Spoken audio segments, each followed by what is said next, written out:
Esta mañana a la parte importante, ¿no? Bueno, lo que hemos hecho no es menos importante, pero esta semana encontré algo que me llamó la atención respecto a cómo se debería percibir la iglesia, ¿no? Y alguien decía, la iglesia debe ser un centro de instrucción y reflexión, un centro de enseñanza y de reflexión hasta llegar a la imagen de Cristo. Y eso es lo que nosotros tenemos que percibir, ¿no? Dios nos trae para enseñarnos y a través de la enseñanza formarnos hasta parecernos a Cristo, porque ese es el propósito de Dios. La semana pasada estuvimos estudiando lo que el apóstol Pablo le dice a los efesios, y es: ustedes, dice, no vivan como necios, sino como sabios. Aprovechen bien el tiempo porque los días son malos. ¿Recuerdan ustedes que analizamos un poco acerca de la necesidad de la sabiduría para construir la familia? Sabios como esposos, como esposas, como hijos. Y es importante seguir profundizando en este tema. La sabiduría es algo que se adquiere a través del conocimiento de la palabra de Dios. Entonces, Dios, el Señor, sigue hablándonos acerca de la importancia de la sabiduría. Para que todo lo que nos propongamos hacer termine bien, necesitamos hacerlo con sabiduría. Decíamos, mira, aquí no se puede echarle la culpa a la mala suerte, ni a que la sal, ¿no es cierto? Tantas esas cosas que la gente dice, ¿verdad? Ni que nacimos estrellados. No, la mayoría de las cosas que no funcionan es porque no se hacen con sabiduría, es porque no se hacen con el entendimiento que necesitamos. Necesitamos la sabiduría para que la relación de pareja funcione. Eso dice la palabra, ¿no? Maridos, vivan sabiamente con sus mujeres. Mujeres, sean sabias al construir sus familias. Necesitamos sabiduría en el trabajo, ¿no? Ser sabios en el trabajo para que nos vaya bien. Ser sabios en el negocio. Ser sabios para manejar las relaciones interpersonales. Para todo necesitamos sabiduría. Y la pregunta que debemos hacernos es: ¿de dónde podemos adquirir esa sabiduría, esa información correcta para actuar como debemos actuar? ¿De dónde?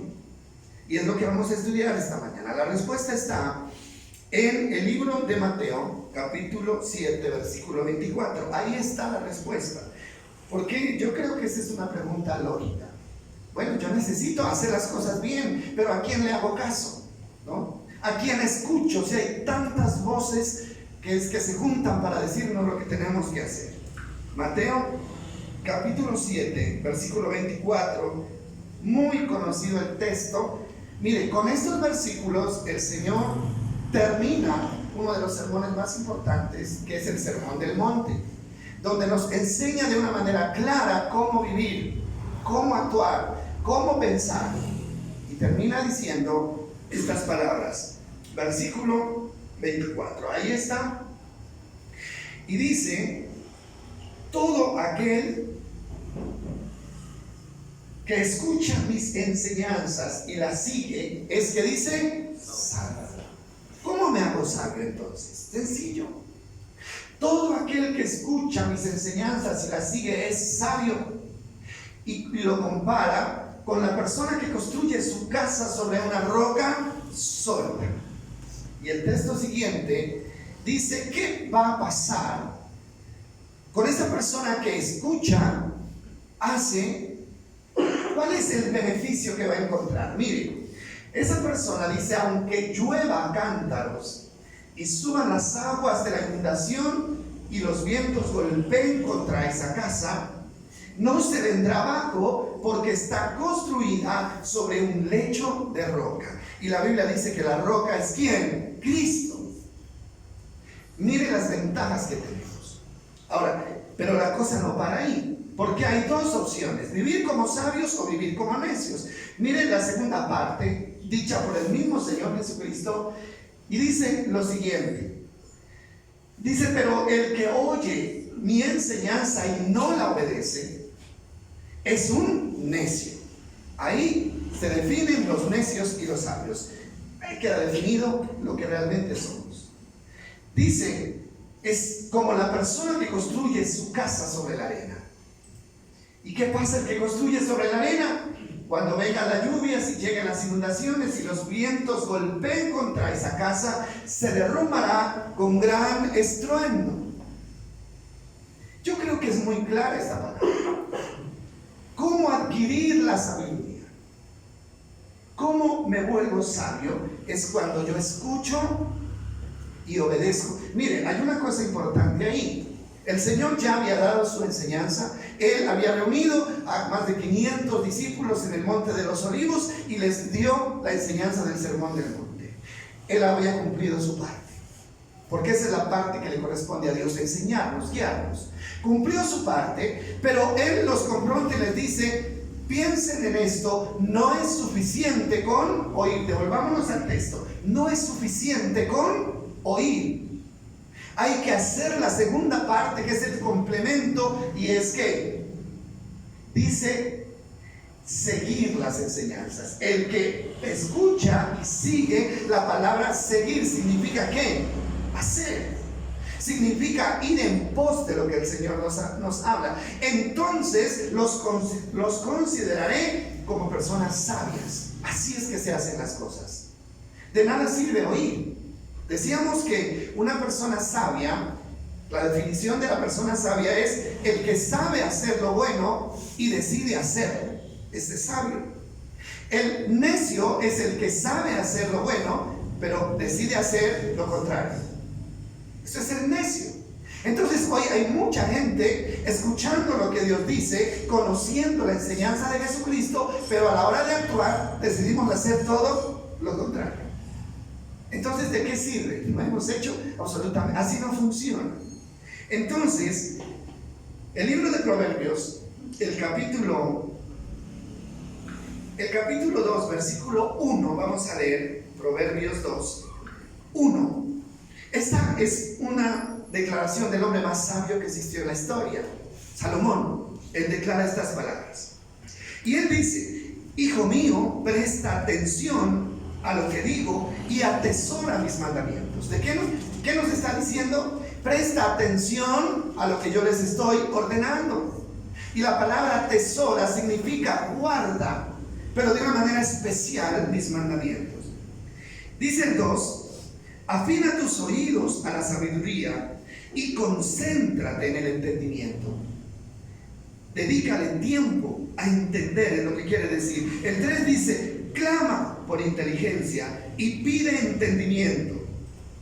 Búscalos, dice el 4, como si fuera plata, como si fueran tesoros escondidos. Entonces, dice el 5, comprenderás lo que significa temer al Señor y obtendrás conocimiento de Dios. Y el 6 confirma lo que dice Jesús. Pues el Señor concede sabiduría, ¿de qué? De su boca. ¿De dónde viene la sabiduría? De la boca de Dios. Y de su boca proviene el saber y el entendimiento. Mire, qué bueno es poder tener clara esta verdad. ¿De dónde encuentro yo la sabiduría? ¿Dónde encuentro la dirección correcta? Esa dirección que me haga seguir adelante sin miedo a equivocarme. Viene de la boca de Dios. Y Dios se hace hombre, ¿lo sabemos? El Señor Jesucristo toma forma de hombre y a través de su boca, de la boca de Dios, nosotros recibimos las enseñanzas que están escritas en su palabra. ¿Qué es sabio entonces? Sabio es escuchar la enseñanza de Jesús y hacer lo que Él nos dice. Hermano, hay una promesa, ya la leímos. Todo estará bien. Habrá estabilidad en la vida de ustedes. Habrá seguridad en la vida de ustedes. Todo por hacer lo que el Señor dice en su palabra. Hermano, no podemos acostumbrarnos a una vida de fracaso como si esto fuera normal en nosotros. No es normal vivir de fracaso en fracaso. No es normal ver que las cosas se nos destruyan, que las cosas se nos derrumben y que no podamos hacer nada. Hay momentos difíciles en la vida que pueden ser pruebas de parte de Dios. Hermano, pero las pruebas son momentáneas. Las pruebas no pueden durar para toda la vida, porque si un mal dura para toda la vida es porque lo estoy trayendo a mi vida, no es de parte de Dios. Entonces, mire lo que dice Proverbios 16:16, hablando del valor de la sabiduría. Nuevamente Proverbios, yo les decía, si usted quiere saber la importancia de la sabiduría, lea Proverbios. Proverbios 16:16 dice: cuanto mejor es adquirir sabiduría que oro, y el buen juicio es mejor que la plata. ¿Cuántos estamos dispuestos a dar lo que sea por conseguir plata, sí o no? Nos hablan de plata y ¿qué hay que hacer? ¿A dónde hay que ir? ¿No? ¿A qué horas hay que levantarse? Nos hablan de plata. Hermano, pero la Biblia dice, adquirir sabiduría es mejor que adquirir oro. Y es mejor que adquirir plata. ¿Usted sabía eso? No, es que si yo tengo plata, yo estoy tranquilo. Es que el que tiene plata no está tranquilo. Mentira. Usted sabía que la plata a veces, en vez de beneficiar al ser humano, lo puede dañar, lo puede perjudicar. Y alguien decía, con mucho acierto, con sabiduría se consigue plata, pero con plata no se consigue sabiduría. Entonces el Señor dice, cambien sus prioridades. Y qué bueno decir, ¿no es cierto? Con sabiduría se consigue todo. Por eso voy a tratar de adquirir sabiduría y conocimiento. Sin sabiduría, aún la plata se puede perder. Pero con sabiduría podemos construir y progresar. Y eso es lo que dice. Ahora, el Salmo 119, David y Salomón fueron hombres que hablaron mucho de la sabiduría. Salmo 119, 94. Este es el capítulo más largo de la Biblia. Salmo 119, versículo 94. Leámoslo con atención, con calma, porque de eso se trata. Perdón, 97. Salmo 119, 97. Una declaración del salmista. Y mire cómo comienza diciendo el salmista: oh, cuánto amo tus enseñanzas. Está hablando de él mismo. Y él se queda aterrado de cómo se ha enamorado de las enseñanzas de Dios. Dice, no, yo no entiendo cómo llegué a enamorarme tanto de las enseñanzas de Dios. Pienso en ellas, que dice, todo el día. ¿Sabe que un síntoma o una muestra de que alguien está enamorado es porque la persona de la que está enamorado no sale de la mente, ¿no? Eso es un síntoma, ¿no? Piensa en esa persona todo el día, piensa toda la noche, y esa persona ocupa el espacio de su mente y de su corazón. Pero aquí el salmista no está hablando de enamorarse de una persona, de un trabajo, de una profesión. Está hablando de enamorarse de la palabra de Dios. La pregunta es, ¿estamos enamorados de la palabra de Dios? ¿Sí? Si estamos enamorados de la palabra, entonces deberíamos pensar en ella todo el tiempo. Y sigue diciendo el texto, dice, tus mandamientos me hacen más que sabio. Ahora, ¿qué es lo que lo hace sabio usted? ¿La universidad? ¿El colegio? ¿El consejo del amigo? No, lo que nos hace sabios son los mandamientos de Dios. Dice, y nos hacen más sabios que nuestros enemigos. Porque a veces el enemigo nos toma ventaja, hermano, y nos reduce y nos gana la batalla. ¿Sabe por qué? Porque no tenemos entendimiento. Y él se aprovecha de la ignorancia. Y él dice, sus mandamientos me guían constantemente. Esa es la voluntad de Dios. Para eso Dios dejó la palabra, para que nos guíen constantemente. No es, hermano, de vez en cuando usted ya se ha estrellado contra la pared, entonces voy a ver qué pasó. No, la palabra está para evitar que nos estrellemos. Aunque cuando nos estrellamos, pues también encontramos la pomada, ¿no? El remedio, el bálsamo en la palabra. Pero la idea es que no nos estrellemos.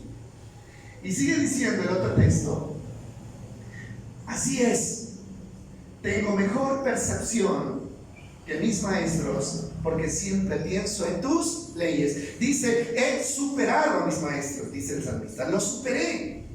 ¿Por qué? Porque siempre pienso en tus leyes. Hermano, por eso el que no ama la palabra va a morir en la ignorancia. Va a ser víctima del engaño del enemigo. No va a poder superar a nadie, porque no amamos esa palabra. Que sigue diciendo el texto. Este es un texto que habla, exalta la sabiduría. Hasta soy más sabio que los ancianos, porque he obedecido, ¿qué? Tus mandamientos. Se supone que los ancianos son sabios por los años que tienen, pero alguien que ame los mandamientos, que los estudie, se vuelve más sabio que ¿quién? Que los mismos viejos. Porque ¿quién más viejo que Dios? ¿Hay alguien más viejo que Dios? No. Es el primero. Y Él es el que nos está dando los consejos. Entonces, necesitamos entender todo esto. De la boca de Dios sale la instrucción correcta. De ningún otro lado, de ningún otro lado. Hermano, todas las otras fuentes de información son riesgosas. El único que no se equivoca es Dios. ¿Sabe por qué no se equivoca? Porque Él conoce el pasado, el presente y el futuro. Él sabe lo que va a pasar. Y además de eso, Él es un Dios que nos ama y que siempre ha querido guiarnos por el camino correcto. Eso no lo sabemos de los demás. Yo tengo a mis hijos y quisiera guiar a mis hijos por el buen camino. Y nunca quisiera ver que se estrellen en la vida. Hermano, pero soy falible, no lo sé todo, y al dar un consejo me puedo equivocar, como muchos padres se están equivocando al criar y aconsejar a sus hijos. Entonces, ni siquiera de nuestros padres nos podemos confiar, porque con toda la buena voluntad ellos se pueden estar equivocando. Y eso es lo que nosotros tenemos que entender. El texto dice que si nosotros basamos nuestros hechos en lo que Dios nos dice, tendremos éxito en todo lo que hagamos. No habrá ruina ni maldición, es lo que dice el Señor, ¿no? Serán como el que construye la casa sobre la roca firme. Ahora nosotros con esta ola de invierno, ¿no? Vemos cómo los derrumbes, las avalanchas se llevan las construcciones como si fueran hojas, ¿sí? Porque la Biblia no está hablando de eso. Está hablando de la vida de nosotros. Hermano, se puede derrumbar la casa, se la puede llevar el río, se la puede llevar el viento, no importa. Lo material va y viene, pero que mi vida se derrumbe, que pierda mi salvación, eso ya es otra cosa. Y el Señor está hablando de cómo construir la vida, nuestra vida. Entonces, vamos a mirar lo que dice Deuteronomio, capítulo 30, versículo 15. Este es un pasaje muy importante y debemos tratar de entenderlo. Deuteronomio, capítulo 30, vamos a leer desde el 11, ¿no? Versículo 11. 30, 11. Tomémonos el tiempo, analícenlo, letra grande para que ustedes lo puedan analizar. Yo igual lo voy leyendo acá para los que no tengan visibilidad. Dice así, el versículo 11. Mire, Dios, después de sacar al pueblo de Israel de Egipto, más o menos 3 meses después, les da órdenes, ¿no? Y sobre estas órdenes Él firma un pacto con ellos, un pacto de obediencia y bendición. Y Él dice, el mandato que te entrego hoy no es demasiado difícil de entender, ni está fuera de tu alcance. Le dice Dios al pueblo. El 12 dice, no está guardado en los cielos, tan distante para que tengas que preguntar, ¿quién subirá al cielo y lo bajará para que podamos oírlo y obedecerlo? No es difícil de entender, ni está lejos de nosotros. Mire, ahí lo tienen en las manos. Ahí está, en las manos está. El versículo 13 dice, tampoco está guardado más allá del mar, tan lejos para que tengas que preguntar, ¿quién cruzará el mar y lo traerá para que podamos oírlo y obedecerlo? ¿Eso qué significa? Que Dios permitió que ese mandato estuviera cerca de nosotros. Por el contrario, dice el 14, el mensaje está muy al alcance de la mano. Está en tus labios y está en tu corazón para que puedas, ¿qué? Obedecer. Eso nos deja sin disculpas, ¿no es cierto? Alguien podría decir, no, es que el mandato estuvo tan lejos que yo nunca lo alcancé. Estuvo tan difícil de obtenerlo que yo nunca pude tener acceso a él. No hay disculpa. El Señor permitió que ese mensaje, que ese mandato estuviera en abundancia en nosotros. Por eso no va a haber disculpa. No habrá disculpa. Dice, está cerca, al alcance de nuestras manos, en nuestros labios, pero también debe estar en nuestro corazón para poder obedecerlo. Ahora miren lo que dice el 15, versículo 15. Dice, ahora escucha en este día, te doy a elegir entre la vida y la muerte, entre la prosperidad y la calamidad. Versículo 16. Pues hoy te ordeno que ames al Señor tu Dios y cumpla sus mandatos, decretos y ordenanzas, andando en sus caminos. Si lo haces, vivirás y te multiplicarás. Y el Señor tu Dios te bendecirá a ti y también a la tierra donde estás a punto de entrar y que vas a poseer. Esa es la promesa de bendición. Pero dice el 17, sin embargo, esa es la palabrita que complica aquí todo. Sin embargo, dice el 17, si tu corazón se aparta y te niegas a escuchar y te dejas llevar a servir y a rendir cultos a otros dioses, entonces te advierto desde ya que sin duda serás destruido. No tendrás una buena, larga vida en la tierra. ¿Qué ocuparás al cruzar el Jordán? Hoy te he dado a elegir entre la vida y la muerte, entre la bendición y la maldición. Y mire, Dios confirma esto con algo que muy escasamente se da en la palabra. Mire lo que termina diciendo. Ahora pongo al cielo y a la tierra como testigos de esta decisión que tomes. Si eliges la vida para que tú y tus descendientes puedan vivir, puedes elegir esa opción al amar y obedecer.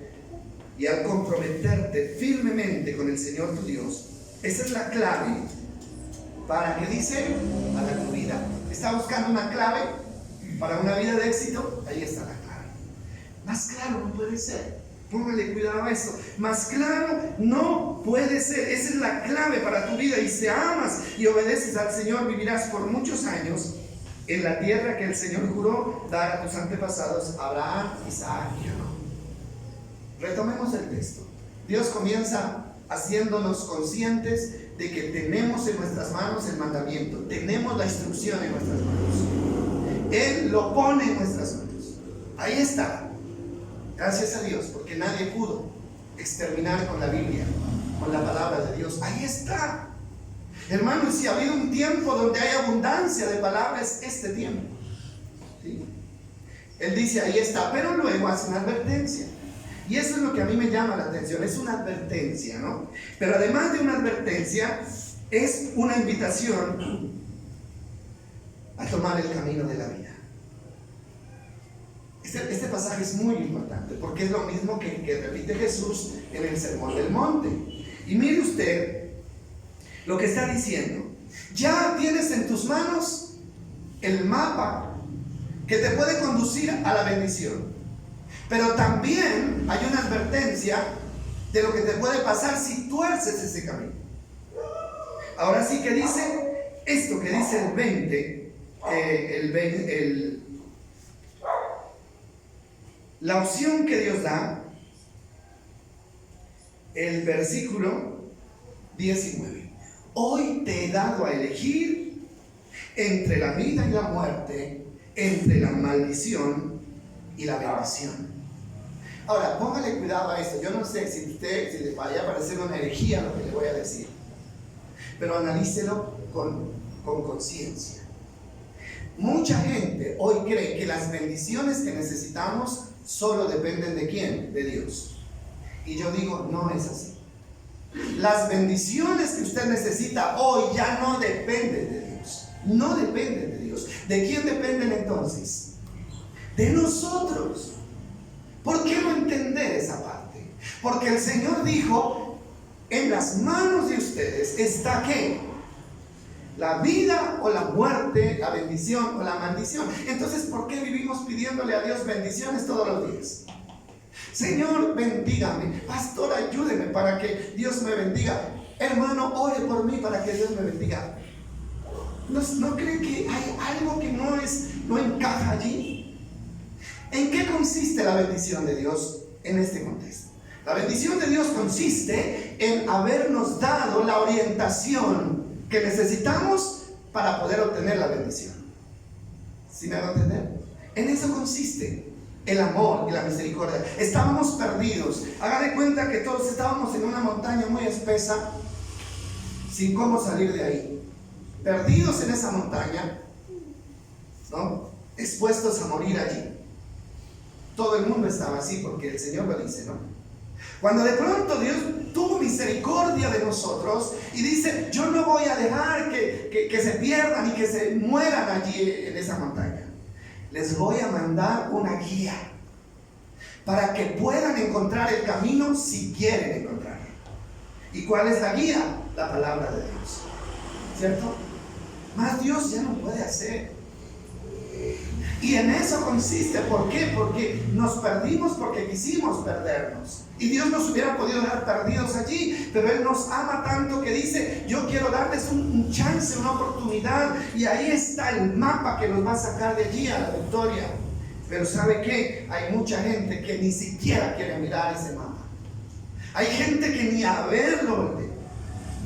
Hay gente que tiene olvidada la palabra y por eso viven dándose golpes contra la vida. Así es. Entonces tenemos que entender esta parte. Yo le digo, no sé si usted lo percibe así como yo, pero aquí esto está claro. Señor, te ruego que me bendigas. Y yo tengo unos ejemplos aquí para que lo entendamos de la mejor manera.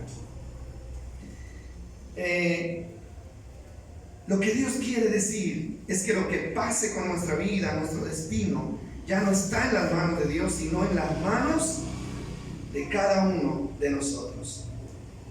Dios le dijo al pueblo lo que debía hacer para ser bendecido, o le dijo lo que debía hacer para traer maldición a su vida. Vivir pidiendo bendiciones sin tener en cuenta lo que Él nos ordena no es lógico. No es lógico. Hermano, ¿cómo voy a decir, Señor, bendice mi negocio cuando yo estoy manejando mal ese negocio? ¿Cree que es lógico? No. Y ese es el ejemplo que yo quiero. Eso no va a funcionar. Mira, yo creo que hay una mala información respecto a esto. Hay una mala información. Pídale todo lo que quiera a Dios y Dios se lo va a dar. Ese es un texto sacado de contexto que no funciona. Pídale todo lo que quiera a Dios y Dios se lo va a dar cuando Él se complazca de usted. No podrá negarle nada de lo que usted pida cuando usted ha abrazado sus mandamientos y los ha cumplido. Entonces hay una mala información. La gente cree que puede tener la bendición solo por pedirla. Qué bueno que fuera así, ¿no es cierto? Nadie tendría problemas. ¿Por qué? Porque pedimos todo el tiempo, y no solamente pedimos nosotros, sino que buscamos quien nos ayude a pedir, pero las cosas no cambian. ¿Por qué? Porque pedir solamente no funciona. Mire los ejemplos que podemos tener aquí. Hay gente, yo no comparto mucho eso, pero hay personas que dicen, voy a poner un negocio, pastor, lo invito a que venga a ungir mi negocio. No sé si usted ha dicho alguna vez o ha escuchado eso, ¿cierto? ¿Ha dicho así? A mí me han llevado muchas veces a ungir negocios. Pero yo, ¿qué hago aquí con esto? Cuando yo entendí esto, yo voy donde me digan, pero yo no voy a ungir nada.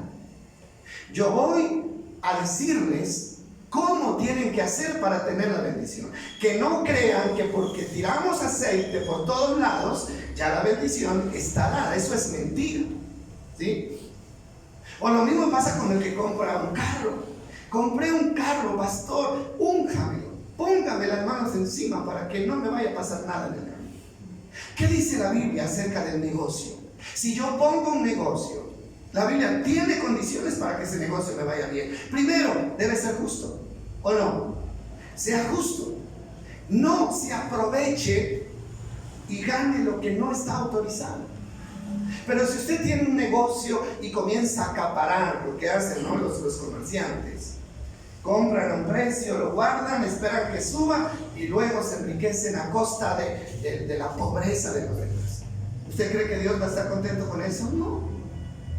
La Biblia dice: yo aborrezco las pesas falsas y las medidas incompletas. ¿Han leído ustedes ese pasaje? Yo aborrezco las medidas, las pesas falsas y las medidas incompletas. ¿Qué está diciendo acá? Si usted va a tener un negocio para vender papas, ¿no?, que decíamos el otro día, no le haga hueco a la taza por debajo.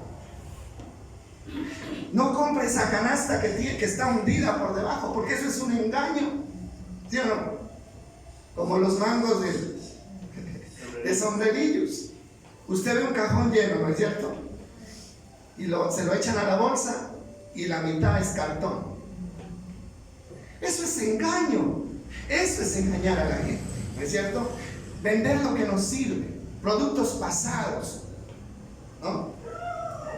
Entonces puede haber orado lo que quiera, todo el mundo puede haber orado por ese negocio, pueden haber ungido una y otra vez, pero si la persona no se porta con honradez, hermano, Dios nunca bendecirá ese negocio.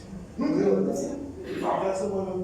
Eso no funciona, porque está dicho que la bendición es a consecuencia de la obediencia. El carro, ¿no? Únjame esta moto para que nunca me vaya a estrellar y que no me pase nada. A mí me pasó un caso cuando estaba en otro lado pastoreando. Alguien compró una moto, ¿no es cierto? Pastor, venga, unja. A mí no me gusta hacer eso, pero igual voy a ir. El primer día que compró la moto, después de ungida, sale y se va sin casco. Lo coge la policía y le pone la multa. Y después, y la oración, pastor, y el aceite, pastor, ¿y dónde está? Es que nosotros pensamos que Dios va a alcahuetear nuestra irresponsabilidad. No, Dios no va a alcahuetear nuestra irresponsabilidad, ni que nos vayamos en contra de la ley. Ahí está su comparendo, su multa de 800 y pico. ¿Pero por qué no valió la oración? La oración no hubiera valido si hubiera estado acompañada de obediencia. No, que mire que este carro era para trabajar y mire que me estrellé. ¿Por qué se estrelló? ¿Porque iba borracho? ¿O porque se pasó el semáforo en rojo? Hermano, Dios no va a estar alcahueteando esas cosas. Si usted va en contravía, se va a estrellar. Y no hay oración, ni ayuno, ni aceite que lo pueda librar. ¿Ve usted? Y si seguimos tomando ejemplos, vamos a tomar otros ejemplos de cosas que pueden ser prácticas para nosotros, ¿no? Hablamos también de ¿qué otro ejemplo podríamos poner? La empresa, ¿no es cierto? La empresa. Voy a levantar una empresa, voy a construir una empresa. Pastor, ore, pastor, haga esto, listo, oremos y todo eso. Pero ¿qué dice Dios a los patrones? A los que manejan empleados. Dice que Él aborrece la injusticia y que el jornal de los trabajadores clama por justicia delante de Dios. No puede haber bendición cuando hay injusticia. Es lo mismo que hablamos del negocio, ¿sí? Entonces, antes de ponernos a orar, poner a orar a los demás en nuestro favor, o doblar rodillas como decimos nosotros orando, debíamos reflexionar si estamos haciendo lo correcto o no estamos haciendo lo correcto. Entonces se da con la empresa, se da con el empleo. Pastor, ayúdeme a pedir trabajo. Vea, no tengo trabajo, quiero un trabajito, ayúdeme para encontrar trabajo. Listo, Dios le da el trabajo porque es bueno y después llega tarde al trabajo, ¿cierto? Y después lo encuentran durmiendo debajo de los árboles de café. ¿Sí o no? No cumple con su obligación. ¿Y qué pasó? ¿Por qué me pasa esto? ¿Por qué Dios no me quiere? No, tenemos que abrir nuestros ojos. Se ve con el trabajo. La Biblia dice, no sirvan como al ojo. ¿Han leído en Efesios? No sirvan como al ojo. sino como si estuvieran sirviendo ¿a quién? A Dios. ¿Qué quiere decir? Como a los trabajadores les dice no sirvan como al ojo. Está diciendo no trabajen solo cuando el patrón los ve. Trabajen las horas que se comprometieron y hagan bien el trabajo. Entonces recibirán la bendición de Dios. Y podríamos tomar muchos ejemplos en este momento. La salud. ¿Cuántos no vivimos sufriendo por la salud? ¿Sí? La oración más común en las iglesias es que la salud, pastor, ore por esto, ore por lo otro, ore por lo otro. Pero ¿sabe que la salud o la enfermedad también es consecuencia de nuestra necedad? Es consecuencia de nuestra necedad. Hermano, puedo orar por salud, podemos ayunar por salud, pero si usted no se cuida, ¿qué dice la Biblia? Que hay que cuidar el templo del Espíritu Santo. ¿Dice o no dice? ¿Cuál es el templo? Es el cuerpo. Pero si no nos cuidamos, hermano, comemos lo que nos hace daño.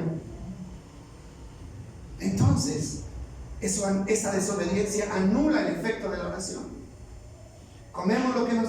pues si me muero comiendo. Así decimos, ¿verdad? Me muero comiendo. El problema es cuando ya vemos la muerte cerca y comenzamos a clamar, no me quiero morir, no me quiero morir. Pero Dios ya no puede hacer. ¿Por qué? Porque Él nos advirtió antes. ¿Es así o no es así? Ahora, el cuerpo se perjudica con el abuso.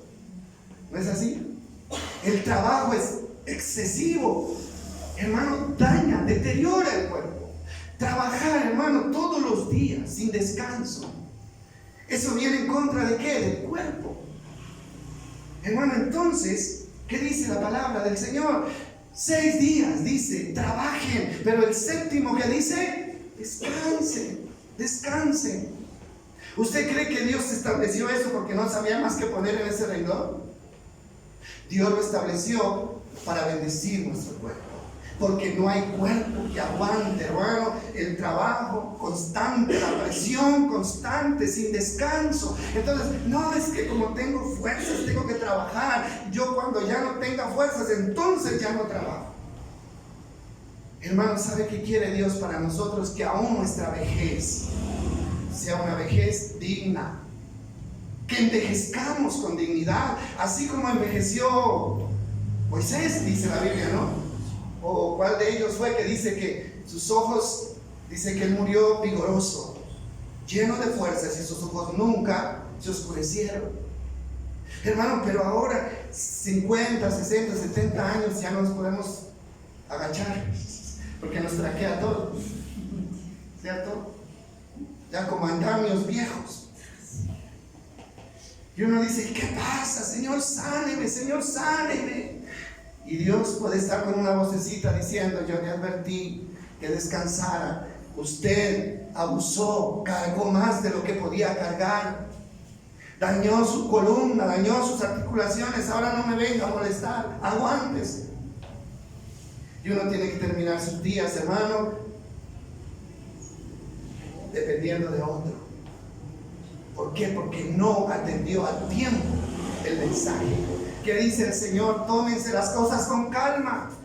No se afanen por nada. No vivan ansiosos por nada. Hermano, el problema de hoy en día es la ansiedad.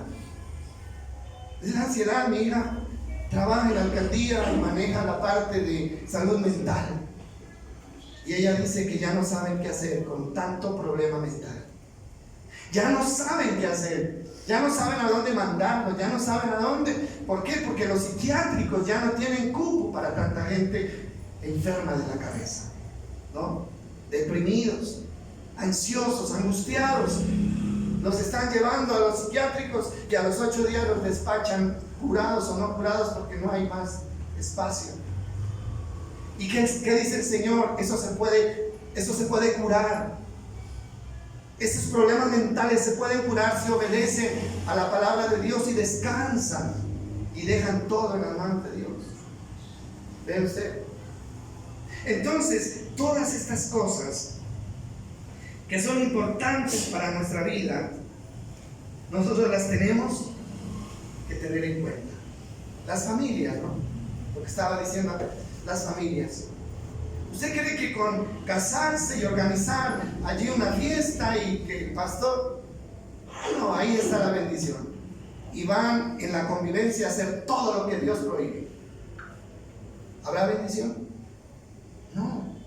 Hermano, y no podemos acusar a Dios de indiferente. ¿Por qué? Porque Dios nos advierte y lo hace con claridad. Entonces, tenemos nosotros que tener claro que lo correcto, la prosperidad, es el resultado de la obediencia. Es consecuencia de la obediencia. Y Dios no puede obligarnos a obedecer. ¿Usted cree que Dios nos puede obligar a obedecer? ¿Recuerdan ese texto de Josué 1, 8, 7?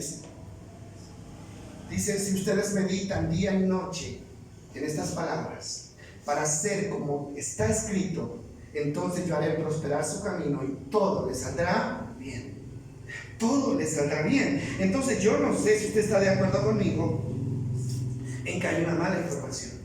Viva como pueda, simplemente ore y Dios va a hacer. No. Hermano, yo pienso que eso Dios lo puede hacer con una persona a la que no ha sido revelada su palabra, ¿cierto?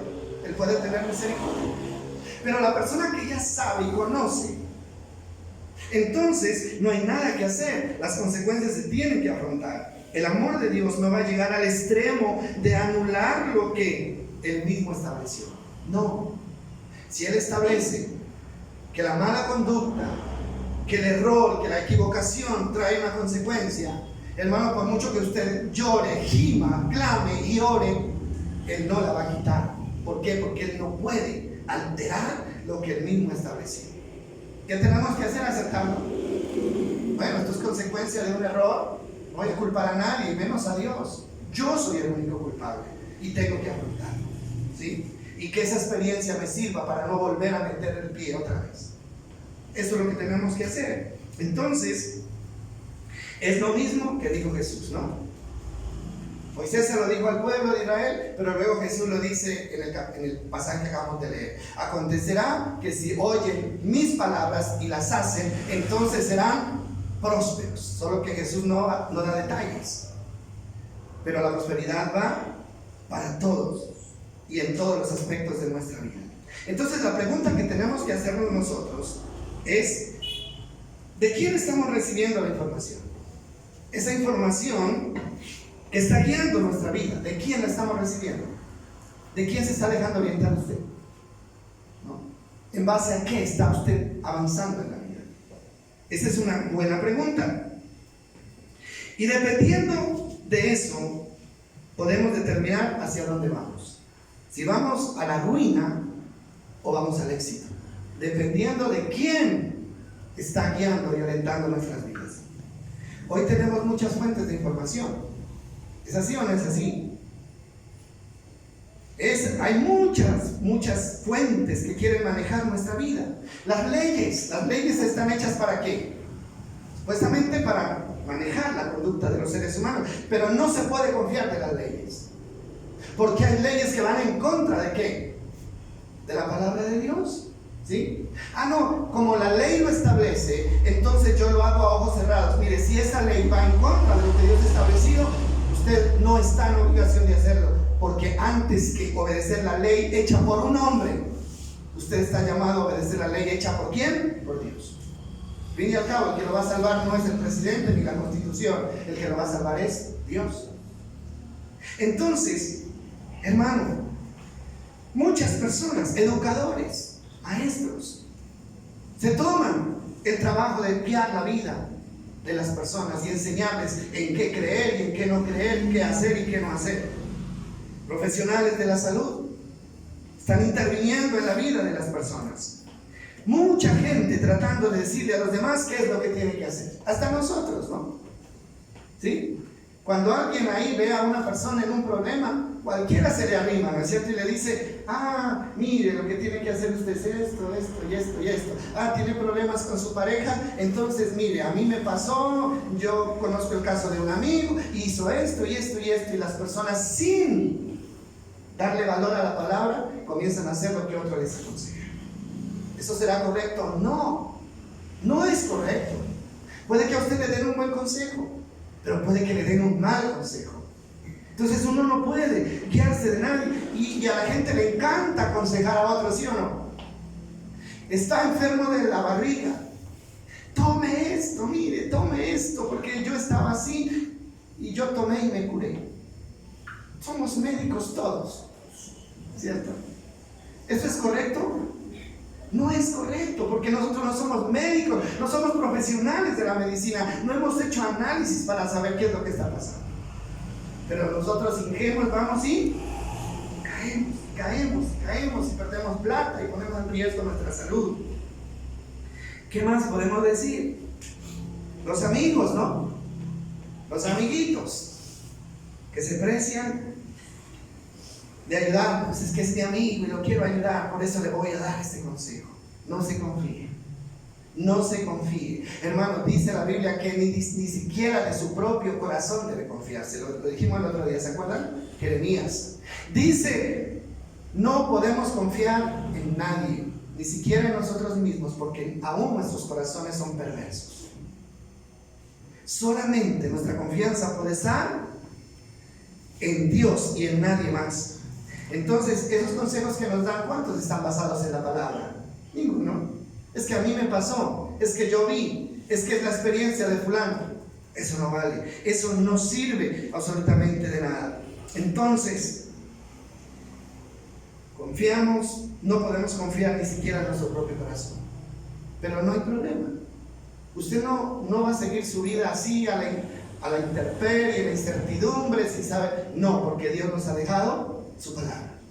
Qué bonito esto. Y esto lo vamos a leer ya para finalizar en 2 de Pedro 1, 19 al 21.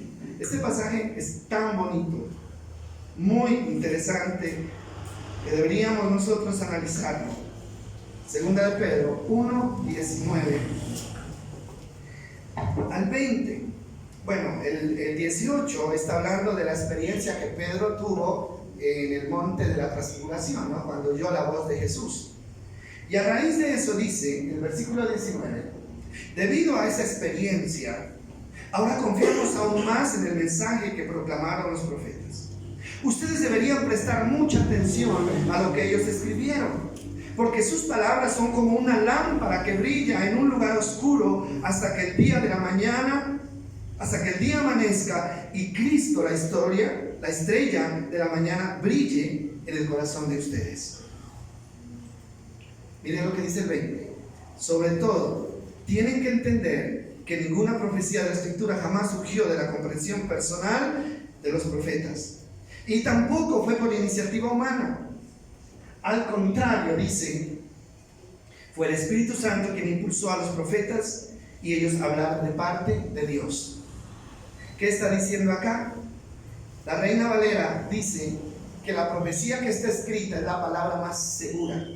Oiga bien, es la palabra más segura. ¿Qué significa eso?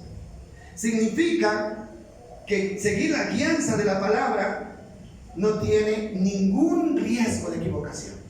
Siga la enseñanza de la palabra y usted puede ir seguro. Mire lo que dice acá.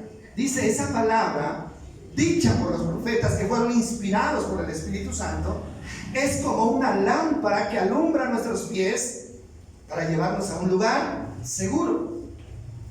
Hermano, ¿por qué cree que el mundo está perdido en la maldad? ¿Por qué? Hermano, ¿por qué? Porque la palabra de Dios no se le ha dado importancia.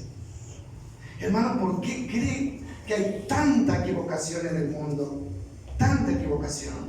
Nos equivocamos al casarnos, al poner el negocio, al hacer el viaje. Nos equivocamos, hermano, en todos los aspectos. ¿Y sabe por qué se equivoca uno? Porque no tiene luz, porque no hay claridad. Y la claridad, hermano, está en la palabra como una antorcha, como una lámpara que alumbra nuestros pies. Hermano, Dios nos quiere llevar a buen término, a buen puerto. Y para eso estableció la palabra. Y nosotros tenemos que tener muy claro eso. ¿Recuerdan lo que decía David? Yo amo, que dice, tu ley. Amo, en ella pienso todo el día, ella es mi delicia. ¿Por qué? Porque entendió que su ley, que su palabra era lo único que lo podía llevar a la bendición. Hermano, cuando hay oscuridad total, es tan importante una lámpara, es tan importante una luz, que no deberíamos movernos ni dar un paso sin que haya una lámpara, ¿cierto? No deberíamos, porque corremos el riesgo de ¿qué? De irnos a la vez. Hermano, pero las lámparas hay que encenderlas. Dice Jesús, una lámpara no se enciende para ponerla debajo de un cajón. Una lámpara se la enciende y se la pone en un lugar alto para que alumbre. Hermano, las lámparas hay que activarlas, hay que prenderlas, hay que usarlas. Pero la Biblia, hermano, cerrada y guardada en un cajón, es como una lámpara apagada. Así la tenga usted. Así, hermano, la tenga en todas las versiones, en los colores y en los sabores. De nada le va a servir, porque la lámpara hay que encenderla. ¿Cómo se enciende la lámpara? Cuando usted la estudia, cuando usted la analiza. Así que yo pienso, mis hermanos, que nosotros tendríamos que entender muy claro hacia dónde vamos, porque tenemos la luz que alumbra nuestro camino y no deberíamos estar dependiendo de nadie más. ¿Qué les parece a ustedes? Usted debería estar dependiendo de la comadre, del compadre, del amigo, del vecino para que le diga qué hacer. No. ¿Por qué vamos a ir a pedir consejos? Alguien que ni siquiera conoce la palabra, alguien que no tiene lámpara cuando nosotros tenemos lámpara. ¿Sí? Eso dice 1 Corintios, ¿no? Cuando habla acerca de los pleitos que hay entre la iglesia. Dice, el uno va y le manda al otro, ¿no? Y luego van donde un juez incrédulo, dice, ¿no? Para que ese juez incrédulo defina quién tiene la razón. Dice, ¿acaso ustedes no tienen la palabra ahí? Para que se den cuenta quién es el que tiene la razón y quién es el que debe pagar. Entonces, hermano, nosotros en vez de estar dependiendo de los demás para que nos aconsejen, deberíamos aconsejar a los demás, ¿sí o no? Vea, hay un matrimonio ahí que se está desbaratando. Entonces, venga, yo tengo la solución. Aquí encontramos, ¿no? ¿Cómo organizar la vida? Hay un negocio que se está yendo abajo. Hay una persona que se está enfermando porque estamos... Mire, deberíamos hacerlo, ¿no? Porque tenemos la información suficiente. Y no solamente tenemos la información suficiente, sino el deseo de Dios de que nos vaya bien en la vida. Dice 1 Corintios 12:2, porque la voluntad de Dios es buena, agradable y perfecta. ¿Qué es lo que Dios quiere para nosotros? Lo mejor. ¿Cómo Él puede darnos lo mejor? Mostrándonos cómo alcanzarlo, ¿sí? Hermanos, si Dios nos diera todo sin exigirnos nada, ¿qué clase de padre sería? Sería un padre irresponsable, ¿cierto? Como el padre que le amontona todo al hijo y nunca le enseña el valor de lo que tiene.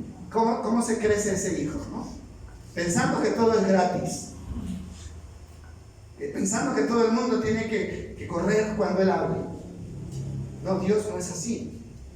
Dios simplemente nos enseña cómo lograr el éxito y nosotros tenemos que tomar la iniciativa. Amén. Amén. Entonces, hermano, ya dejemos de estar pensando, hermano, en que Dios va a cambiar sus leyes simplemente porque usted le llora y le gime.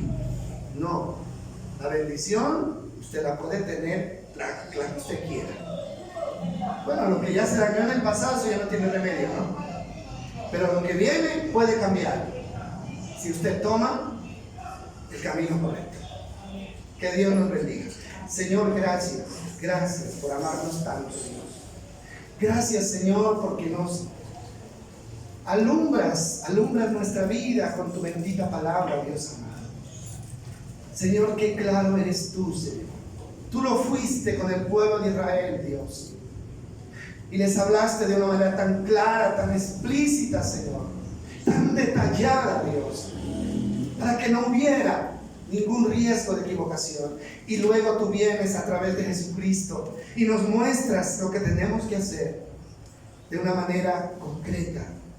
Señor, hoy entendemos que la bendición está en la obediencia y que si hay obediencia no habrá nada que nos dañe, nada, Señor, que nos perjudique. Porque la obediencia, Señor, actúa como un escudo protector sobre nuestra vida. Gracias, Señor, por tu palabra, porque tú no has permitido que tu palabra escasee, Señor, porque esa palabra no está ni alta, no está ni distante. Esa palabra está en nuestras manos, está al alcance de nuestras manos. Lo que pedimos es que tu Espíritu Santo nos dé el amor suficiente y la convicción, Señor, de que necesitamos esa palabra para dirigir correctamente nuestras vidas. Señor, los errores del pasado están en el pasado. Tú los perdonaste y los olvidaste, Señor. Y ahora tú nos presentas una nueva oportunidad de vida, Señor, con bendición, con alegría, con paz. Gracias por ser un Dios de oportunidades, Señor. Gracias porque tu palabra es viva y es eficaz y permanece para siempre. En el nombre de Jesús. Amén y amén.